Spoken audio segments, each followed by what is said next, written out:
Ассалаумағалейкум, канал көрермендері. Міне қораларымызды дәрілеу, қысқа қарай қораны дайындау. Оған ең бірінші көмектесетін бізге индийский крайлин деген осындай түсі сарғыштау, қызғыштау, кәдімгі су сияқты болып келеді. Бұл кәдімгі крайлиннен ерекшелігі өте күшті болады. Бұны шашқан кезде малды ол шашылған жерге 1-3-4 күн уақытқа кіргізбеу керек. Себебі бұны жалап қойса отравить етіп қалуы мүмкін мал. Бұның күші өте көп. Бізде екінші осы құралымыз, яғни осы индийский крайлиннен 200 грамм, 300 грамм құямыздағыны қалғанына су араластырамыз. Бұл 20 литрдей шығу керек жобасы, қателеспесем. Осы арқылы арқамызға іліп аламыздағыны шашатын құралмен шашып шығамыз. Қазір сіздерге оны да көрсете кететін боламыз.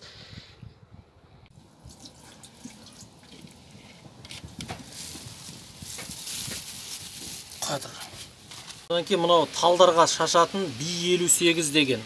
Бұл да түрлі жәндегі бүрге, кене, түрлі паразиттерді өлтіруге өте жақсы көмегі бар. B58 деген. Осыны да қосамыз.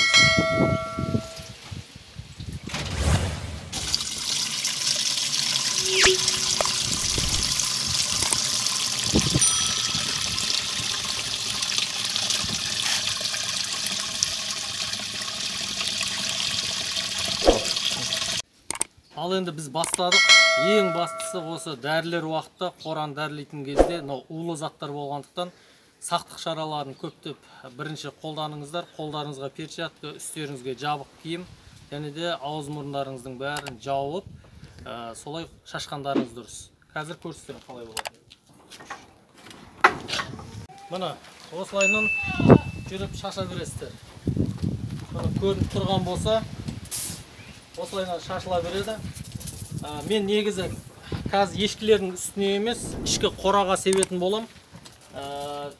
Бірақ алайда видеоға түсіріп атқан адамыма қазір улы зат зиян болады ғой деп түсіретін адам болмағандықтан мен осылай сіздерге көрсету мақсатында осылай нағып жатырмын. Осылай ешкілердің де үстіне шашсаңыздар болады, қораға да шашсаңыздар болады.